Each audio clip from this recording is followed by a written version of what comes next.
What do I do with my obsessive thoughts when the person that I want to be with doesn't want to be with me and I cannot let go? How can I come to grips that a relationship is over when everything inside of me still wants to be with that person? This is the most common question that I get from my Twitter followers. And so I'm wanting to answer it for you now because I think it deserves some attention because many people seem to have a hard time at the end of a relationship or when they recognize that the person that they want actually isn't reciprocating that same desire and wanting to be with them, which can be really painful. So I have a question here right now, and I'm going to read it to you, and then I'm going to attempt to answer the question. 4 years ago, I met a man who seemed to be the most loving man I had ever met. We had a wonderful relationship until he moved away to attend a graduate program in a different state. We tried to have a long-distance relationship, but once he was gone, he quickly withdrew from me and wasn't responsive when I initiated contact. I was still in love with him, so when he would come back to visit, I would have sex with him, hopeful that we would reignite our connection, and then he would leave again and not respond to me. In the meantime, I met another man with whom I'm now engaged to marry, and even though I'm engaged, I still let the other man have sex with me when he returns, whenever he visits. Even though he treats me poorly, I still love him and long to be in a relationship with him. I tried so many times, but I cannot let go. I still think of him as he was before he moved away, and everything inside of me wants that back. I feel immense guilt that I cheat on my fiancé, and I want a normal life, but I cannot imagine my life without my ex. I love him with all my heart, but this brings me more pain than pleasure. Please help me. I have no idea what to do. So, as I read this, the thing that has my attention the most is what I imagine to be a triggered wound inside of the author of this question.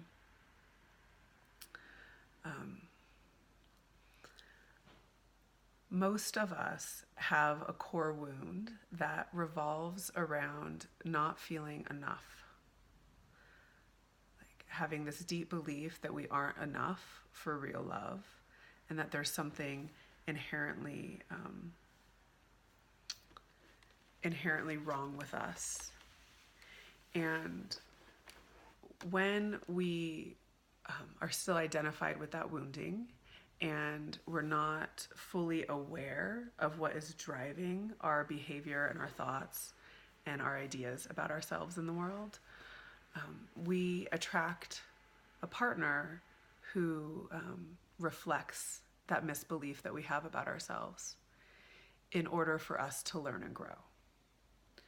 And because there are neurochemicals driving our experience of being with the person, and because we have this deep longing to feel unconditionally loved, the experience of being with this person can feel like what we think love would feel like.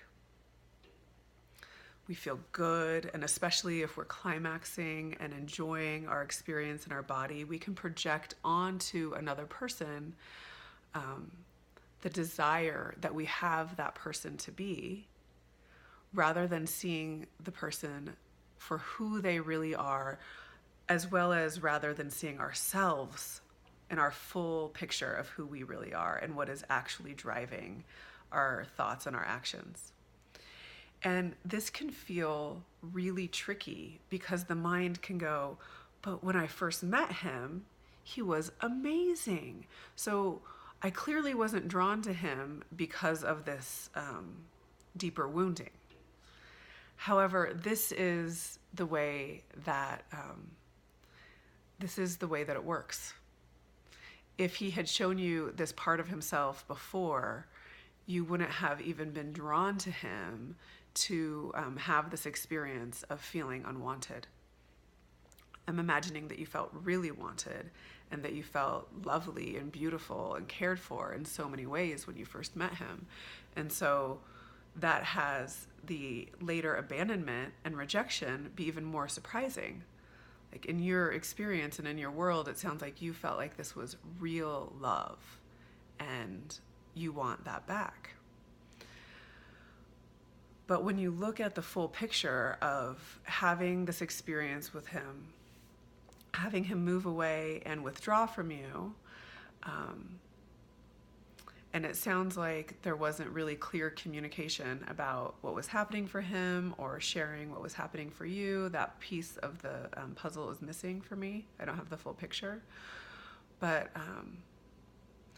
it sounds like you felt fully rejected and like what you were wanting didn't matter to him, that your love wasn't being received by him, and in some way you felt not enough because of that. And because these core wounds go back so old, they're actually not about the person who we're projecting them onto now. Like this deep longing actually isn't about him.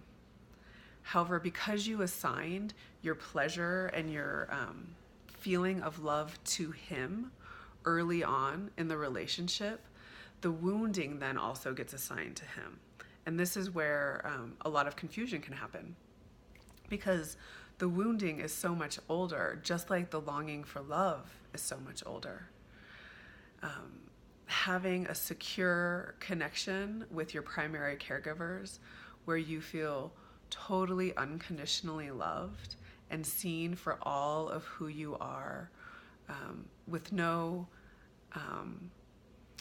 conditions on how love is given to you, and also to have all of your needs met, is so unusual for a human being to experience, that we all mostly have this core wounding that we've assigned to our parents.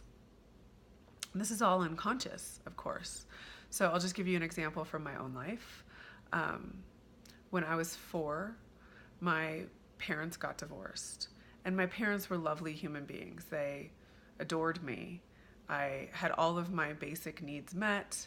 I was given a lot of praise for who I was. And then in their divorce, my world shattered and broke apart. And my older sister came in and told me that it was all my fault.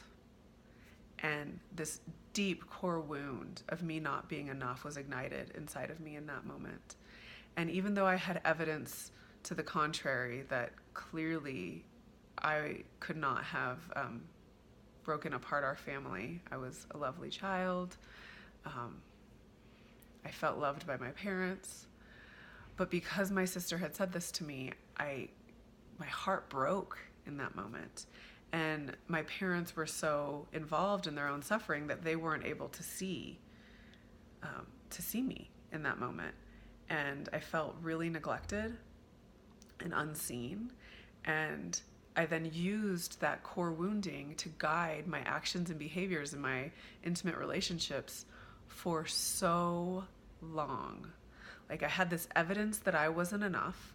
And so I would fall in love with these men who would treat me so wonderfully, and then I wouldn't feel enough for them.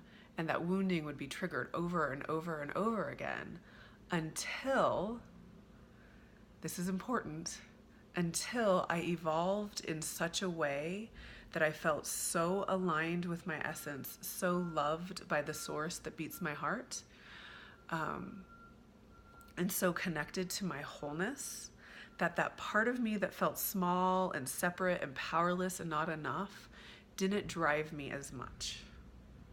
So I still have this inside of me. I still have this misbelief somewhere that that guides my actions every once in a while, that I'm not enough. But because I now have an identity with my true self, my essence, that part of me that is powerful, that goes beyond my body, that generates so much further than the eye can see. because now that is my identity. In my intimate relationships, I meet my partners from there. And what I believe to be true is that my relationship to my true self and to the source that beats my heart is the only permanent relationship there is. And so if I am engaged in a relationship with a partner and that person does not want to be with me, I need to come and access my relationship with my essence and gently release that which isn't meant for me, and remind my mind that I am whole and I'm loved and I am powerful, and connect with that part of me that is that, embody that fully, and wish that person happiness on his way. And as I say this, it might sound like I'm oversimplifying this concept. And I believe that gently letting go of that which is not meant for us is the most profound spiritual experience. Because in that letting go, we align more fully with Source, and we embody this experience of trusting the process of life. And the thing about love is that when we really truly love somebody from our unconditional heart, not from what we need them to be for us, but from our unconditional heart, that deep level of love actually just wants the other person to be happy. One of my favorite quotes is from Thich Nhat Hanh, and it says, "Love someone in such a way that the person you love feels free." Love is not possession. Love is not ownership. Love is expansive and empowering and uplifting. And when we can rise in love and fully be in our sovereignty with another human being and be met in that way, that is when we know love. And so what it sounds like to me is that your small mind has contracted around this idea that he is your source of love. It's almost like you've made him God. Like, if I have him, then I'm enough. And if I have him, then I'll feel satisfied and complete with my life. But the truth is that he does not offer you anything for your wholeness. You are already whole. There is nothing that is needing to be fixed about you. There is nothing wrong with you. There is nothing that you lack. You do not need another human being to actually fulfill your wholeness. But what happens is we have this evolutionary impulse to mate and to drive, and we have this sexual desire, and it gets mixed up and convoluted with love, and then we think that romantic love is the love that we're seeking, and we assign all of our needs and desires onto another human being, and that is a heavy burden for a person to carry.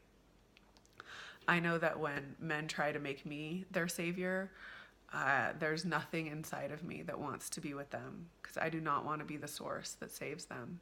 I want to love. I want to offer love. I want, sexual experiences that are satisfying and aligning even more. But to stand my sacred ground, to be in my strength, and to be met by a man who is standing in his wholeness, where he is so aligned with his power and he can meet me in my strength, that is the type of love that I want. And that is what I want for you. I want you to be so aligned with your source that beats your heart, so aware of your wholeness, so that the parts of you that have forgotten that you're whole, that think you're small and powerless, no longer drive you. They sort of melt back into the ocean of your wholeness. And that you so claim your power and your sovereignty and your beauty and your amazingness that you would never mistake being treated poorly as having any potential for love.